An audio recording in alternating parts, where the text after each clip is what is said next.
Police constable ಪರೀಕ್ಷೆ ಬರೆಯುತ್ತಿರುವ ವಿದ್ಯಾರ್ಥಿಗಳಿಗೆ ಒಂದು ಅಂಡರ್ಸ್ಟ್ಯಾಂಡಿಂಗ್ ಇರಬೇಕು. ನಾವು ಅದಕ್ಕೆ ತಿಳುವಳಿಕೆ ಅಂತ ಕರಿತೀವಿ. ಏನು ತಿಳುವಳಿಕೆ? ಈಗ ನಾನು ಸಿವಿಲ್ ಪಿ ಸಿ ಬಗ್ಗೆ ಮಾತಾಡ್ತೇನೆ, ಯಾಕಂದರೆ ಈಗ ಫಸ್ಟ್ ಅದೇ ಇದೆ, ಆಮೇಲೆ CRDR ಇದೆ, ನೆಕ್ಸ್ಟ್ ಆಮೇಲೆ KSRP ಎಲ್ಲ ಇದೆ. ಕಾಮನ್ ಅಂಡರ್ಸ್ಟ್ಯಾಂಡಿಂಗ್ ಏನಿರಬೇಕು ಅಥವಾ ಸಿಂಪಲ್ ತಿಳುವಳಿಕೆ ಏನಿರಬೇಕಂದ್ರೆ, ಎಕ್ಸಾಮ್ ನಿಮಗೆ ಯಾರು ಕಂಡಕ್ಟ್ ಮಾಡ್ತಾ ಇದ್ದಾರೆ? KEದವ್ರು ಮಾಡ್ತಾ ಇದ್ದಾರೆ. ಒಂದನೇದು. ಸೆಕೆಂಡ್ ಏನು? ಪರೀಕ್ಷೆಗೆ ಸಮಯ ಎಷ್ಟಿದೆ? 1.5 ಗಂಟೆ ಸಮಯ ಇದೆ. ಆಮೇಲೆ ಪರೀಕ್ಷೆಯಲ್ಲಿ ಸುಮಾರು 10 ರಿಂದ 15, ನಾನು ಮಿನಿಮಮ್ ಹೇಳ್ತಾ ಇದ್ದೀನಿ, 10 ರಿಂದ 15 ಪ್ರಶ್ನೆಗಳು ಹೊಂದಿಸಿ ಬರೆಯಿರುತ್ತೆ, ಮ್ಯಾಚ್ ದಿ ಫಾಲೋಯಿಂಗ್ ಅಂತ ಇರುತ್ತೆ. ಆಮೇಲೆ 10 ರಿಂದ 15 ಪ್ರಶ್ನೆಗಳು ಹೇಳಿಕೆ ಪ್ರಶ್ನೆಗಳಿರುತ್ತೆ, ಸ್ಟೇಟ್ಮೆಂಟ್ ವೈಸ್ ಕ್ವಶನ್ಸ್ ಅಂತ ಕರಿತೀವಿ. ಇನ್ನೂ ಹೆಚ್ಚಿಗೆ ಬರ್ಬೋದು. ಸರ್ ನೀವು ಯಾವ ಆಧಾರದ ಮೇಲೆ ಹೇಳ್ತಾ ಇದ್ದಾರೆ ಅಂದರೆ, ಹಿಂದೆ KEದವರು SDA ಎಕ್ಸಾಮ್ಸ್ ಎಲ್ಲ ಮಾಡಿದ್ದಾರೆ ನೋಡಿ, ವಿಲೇಜ್ ಅಡ್ಮಿನಿಸ್ಟ್ರೇಟಿವ್ ಮಾಡಿದ್ದಾರೆ ನೋಡಿ, ಅಂದರೆ ಅವೆಲ್ಲ PUC ಮೇಲೆ ಇದೆ ತಾನೆ. ಸೊ ಈಗ PCನೂ PUC ಮೇಲೆ ತಾನೆ. ಹಾಂ, ಅದು ಆ ಒಂದು ಅಂಡರ್ಸ್ಟ್ಯಾಂಡಿಂಗ್ ಮೇಲೆ ಹೇಳ್ತಾ ಇದ್ದೆ ನಾವು. ಸೊ ತಾವು ದಯವಿಟ್ಟು SDA ಕ್ವಶನ್ ಪೇಪರ್ ನೋಡಬೇಕು, ಹಿಂದೆ ಮಾಡಿರುವಂಥ ವಿಲೇಜ್, ಒಟ್ಟಿನಲ್ಲಿ PUC ಮೇಲೆ ಯಾವ ಎಕ್ಸಾಮ್ ಮಾಡಿದ್ದಾರೆ ನೋಡ್ರಿ KEದವರು, ಆ ಕ್ವಶನ್ ಪೇಪರ್ ನೋಡಬೇಕು.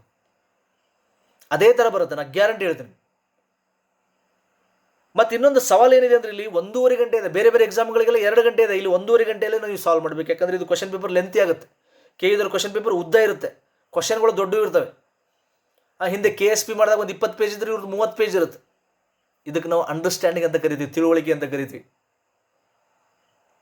ಸೊ ದಯವಿಟ್ಟು ಟೆಸ್ಟ್ ಬರೀತಾ ಇದ್ರಲ್ಲ, ಓಲ್ಡ್ ಕ್ವಶನ್ ಪೇಪರ್ ಸಾಲ್ವ್ ಮಾಡ್ತಾ ಇದ್ದೀರಾ, ಮಾಡಲ್ ಕ್ವಶನ್ ಪೇಪರ್ ಸಾಲ್ವ್ ಮಾಡ್ತಾ ಇದ್ದೀರಾ, ಮಾಡಬೇಕು. ನೀವು ಕಂಪಲ್ಸರಿ ಮಾಡಬೇಕು. ಮಾಡಲಿಲ್ಲ ಅಂದ್ರೆ ಭಾಳ ಕಷ್ಟ ಆಗುತ್ತೆ. 1.5 ಗಂಟೆ ಸಮಯ ಹಚ್ಚಿ ನೀವು ಸಾಲ್ವ್ ಮಾಡಬೇಕು. ಎಲ್ಲರೂ ಟೆಸ್ಟ್ ಸೀರೀಸ್ ಹೋಗ್ತಾ ಇದ್ರೆ ವೆರಿ ಗುಡ್, ಹೋಗ್ತಿಲ್ಲ ಅಂದ್ರೆ ಮನೆ ಕುಂತು ಸಾಲ್ವ್ ಮಾಡಿ, ಸಿಗ್ತವೆ ಭಾಳಷ್ಟು. 10 ರೂಪಾಯಿ 20 ರೂಪಾಯಿ ಕೊಟ್ಟರೆ ನಿಮಗೆ ಟೆಸ್ಟ್ ಸಿಗ್ತವೆ. ನಂದೇ ಇದೆ ನೋಡಿ, ತೊಗೊಳ್ಳಿ. 11 ಕರೆಂಟ್ ಅಫೇರ್ಸ್ ಮಾಡಿ ನೋಡಿ. 11 ತಿಂಗಳದ್ದು ಕರೆಂಟ್ ಅಫೇರ್ಸ್ ಕ್ವಶನ್ ಇದೆ ಅಂದರೆ 1100 ಪ್ರಶ್ನೆಗಳಿದೆ. 100 ಕ್ವಶನ್ ಆದಮೇಲೆ ಲಾಸ್ಟಿಗೆ ಕೀ ಆನ್ಸರ್ ಇದೆ, ಎಕ್ಸ್ಪ್ಲನೇಷನ್ ಕೂಡ ಇದೆ. ಆಮೇಲೆ 9 ಪ್ರಶ್ನೆ ಪತ್ರಿಕೆಗಳು ಎಲ್ಲ ಸಬ್ಜೆಕ್ಟ್ ಮೇಲೆ ಇದೆ ನೋಡಿ, ಇತಿಹಾಸ, ಭೂಗೋಳಶಾಸ್ತ್ರ, ಸೈನ್ಸು ಎಲ್ಲ ಇದೆ. ಕೀ ಆನ್ಸರ್ ಲಾಸ್ಟಿಗೆ ಇದೆ, ಎಕ್ಸ್ಪ್ಲನೇಷನ್ ಇದೆ, PDF ಇದೆ, ಕನ್ನಡ ಮಾಧ್ಯಮದಲ್ಲಿದೆ. ಆಮೇಲೆ ಒಂದು 9 ತಿಂಗಳ ಸಾರಾಂಶ ಅಂತ ಮಾಡೀನಿ ಕರೆಂಟ್ ಅಫೇರ್ಸ್. ಯಾಕಂದರೆ KEದವ್ರು ಕರೆಂಟ್ ಅಫೇರ್ಸ್ಗೆ ಭಾಳ ಮಹತ್ವ ಕೊಡ್ತಾರೆ. ಸುಮಾರು 25 ಪ್ರಶ್ನೆಗಳು ಬರುತ್ತೆ.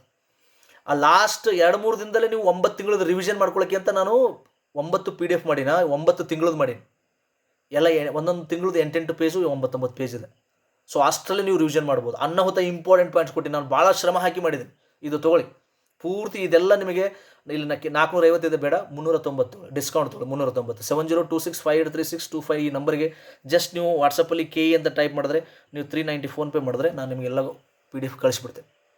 ಮತ್ತು 2 ಹೊಸ PDF, ಒಟ್ಟಿನಲ್ಲಿ 30 PDF ಆಗುತ್ತೆ. 30 PDF ಕಳಿಸ್ತೀನಿ ನಾನು. ಇಷ್ಟೊಂದು PDF ಕಳಿಸ್ತೇನೆ. 10 ರೂಪಾಯಿ 12 ರೂಪಾಯಿ ಬೀಳುತ್ತೆ, 12-13 ರೂಪಾಯಿ ಬೀಳುತ್ತೆ ಒಂದು PDF. ಓಕೆ, ಸೊ ಇಷ್ಟ ಆಯ್ತಾ? ಇದನ್ನೆಲ್ಲ ನೀವು ತಿಳ್ಕೊಂಡ್ಮೇಲೆ, ಇಷ್ಟೆಲ್ಲ KEದವ್ರು ಎಕ್ಸಾಮ್ ಮಾಡ್ತಾರೆ, 1.5 ಗಂಟೆ ಸಮಯ ಇದೆ, ಹೊಂದಿಸಿ ಬರೆಯೋರು ಬರುತ್ತೆ, ಹೇಳಿಕೆ ಪ್ರಶ್ನೆಗಳು ಬರುತ್ತೆ, ಕ್ವಶನ್ಸ್ ಲೆಂತಿ ಬರುತ್ತೆ, ಕ್ವಶನ್ ಪೇಪರ್ ಉದ್ದ ಇರುತ್ತೆ. ಇಷ್ಟೆಲ್ಲ ತಿಳ್ಕೊಂಡ್ಮೇಲೆ ನೀವು ಲಾಸ್ಟ್ ಕನ್ಕ್ಲೂಷನ್ ಏನು, ಅದು ಇಂಪಾರ್ಟೆಂಟ್. ಲಾಸ್ಟ್ ಕನ್ಕ್ಲೂಷನ್ ಏನಪ್ಪ ಅಂದರೆ, ನೀವು 100ಕ್ಕೆ 100 ಅಟೆಂಡ್ ಮಾಡೋದು ನಿಮ್ಮ ಕನಸು ಮನಸ್ಸಲ್ಲಿ ತೆಗೆದುಬಿಡ್ರಿ. 1.5 ಗಂಟೆ ಸಮಯ ಇದೆ, ನೀವೆಲ್ಲ ಗಡಬಡ ಮಾಡಿಬಿಡ್ತೀರಿ, ಅವಸರ ಮಾಡಿಬಿಡ್ತೀರಿ. ಹಂಗಾಗಬಾರ್ದು. ಸೊ 100ಕ್ಕೆ 100 ಪ್ರಶ್ನೆಗಳು ಅಟೆಂಡ್ ಮಾಡೋದು ತಲೆ ತೆಗೆದುಬಿಡ್ರಿ. ಎಷ್ಟು ಒತ್ತಡ ಇಳುತ್ತೆ. ನೀವು ಜಸ್ಟ್ 80 ಟಾರ್ಗೆಟ್ ಮಾಡ್ಕೊಂಡು ಹೋಗ್ರಿ. ನಾನು ಅಟೆಂಡ್ ಮಾಡೋದು 80. ಈಗ ನಾನು ವಿಶೇಷವಾಗಿ ಸಿವಿಲ್ PC ಅವ್ರು ಹೇಳ್ತಾ ಇದ್ದೀನಿ, ಈಗ ಸದ್ಯಕ್ಕೆ ಅದೇ ಇದೆ. 80 ಅಂದ್ರೆ ನಿಮ್ಗೆ ಎಷ್ಟು ನಿರಾಳ ಆಗುತ್ತೆ ನೋಡಿರಿ. ನಾನು ಅಟೆಂಡ್ ಮಾಡೋದೇ 80 ಕ್ವಶನ್ಸು. ಆಮೇಲೆ KEದು ಕ್ವಶನ್ ಪೇಪರ್ ಇರೋದು ಒಂದೇ, ಆಮೇಲೆ ಇಂಗ್ಲೆಂಡ್ದು ಪಿಚ್ ಇರೋದು ಒಂದೇ. ಈಗ ಇಂಗ್ಲೆಂಡಲ್ಲಿ ಪಿಚ್ ಹೆಂಗಿದೆ ಗೊತ್ತಾ?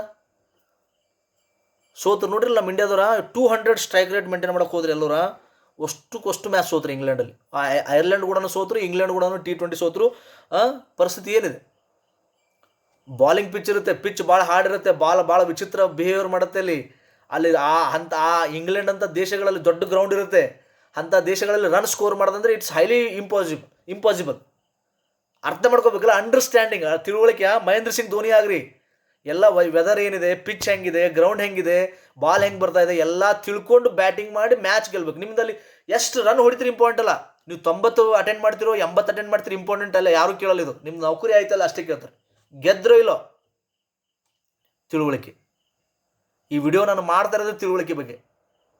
ಎಷ್ಟು ಇಂಟ್ರೆಸ್ಟಿಂಗ್ ಇದೆಯಲ್ಲ, ಎಷ್ಟು ತಿಳ್ಕೊಳ್ಳೋಕೆ ಎಷ್ಟಿದೆ. ನಾನು ಸರ್ ಭಾಳ ಇಂಟೆಲಿಜೆಂಟ್ ಇದೆ, ನಾನು ಎಲ್ಲ ಓದಿನಿ, ಎಲ್ಲ ಹಂಗಿರಲ್ಲ. ಈ ಅಂಡರ್ಸ್ಟ್ಯಾಂಡಿಂಗ್ ನಿಮಗೆ ಭಾಳ ಕೈ ಹಿಡಿಯುತ್ತೆ.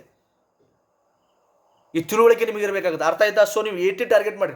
ಎಲ್ಲ 100ಕ್ಕೆ 100 ಗೊತ್ತಿದ್ರೆ ಹಾಕಿ ಬರ್ರಿ, ಯಾರು ಬೇಡ ಅಂದ್ರೆ. ಅಷ್ಟು ಈಸಿ ಇರಲ್ಲ ಕ್ವಶನ್ ಪೇಪರ್. KEದವ್ರದ್ದು ಅಷ್ಟು ಈಸಿ ಇರ್ತೈತೆ ನೋಡ್ರಿ. ನೀವು 1.5 ಗಂಟೆ. ಸೊ 80 ಟಾರ್ಗೆಟ್ ಮಾಡ್ಕೋರಿ. ಭಾಳನೇ ಟಫ್ ಅನ್ಸಿದ್ರೆ, ನಿಮಗಿನ್ನೂ ಗೊತ್ತಿಲ್ಲ ಅಂದ್ರೆ ಇನ್ನೂ ಕಮ್ಮಿ ಮಾಡ್ಕೋರಿ. ಸ್ವಲ್ಪ ಈಸಿ ಅನ್ಸಿದ್ರೆ ಇನ್ನೂ ಹೆಚ್ಚಿಗೆ ಮಾಡ್ಕೋರಿ. ಇಷ್ಟು ನೀವು ಸಿಂಪಲಾಗಿ ಇಟ್ಕೊಂಡು ಹೋದರೆ ಎಕ್ಸಾಮ್ ಭಾಳ ಚಂದ ಬರೀತೀರಿ. ನಾನು ಕೊಡ್ತೀನಿ 100ಕ್ಕೆ 100 ಅನ್ಕೊಂಡು ಹೋದ್ರೆ ಎಲ್ಲ ಗಡ್ಬಡ್ ಅವಸರ ಮಾಡಿ ಗೊತ್ತಿರೋ ತಪ್ಪು ಹಾಕಿ ಬರ್ತೀರಿ. ನಾನು ಗ್ಯಾರಂಟಿ ಕೊಡ್ತೀನಿ. ಐ ಹೋಪ್ ಈ ವಿಡಿಯೋ ತಮಗೆ ಯೂಸ್ಫುಲ್ ಆಗಲಿದೆ ಅಂತ ಭಾವಿಸ್ತೀನಿ ನಾನು. ಮತ್ತೆ ಮುಂದಿನ ವಿಡಿಯೋದಲ್ಲಿ ಭೇಟಿ ಆಗೋಣ. ನನ್ನ ಚಾನಲ್ಗೆ ಇನ್ನೂ ಯಾರು ಸಬ್ಸ್ಕ್ರೈಬ್ ಮಾಡಿಲ್ಲ, ಮಾಡಿ. Thank you.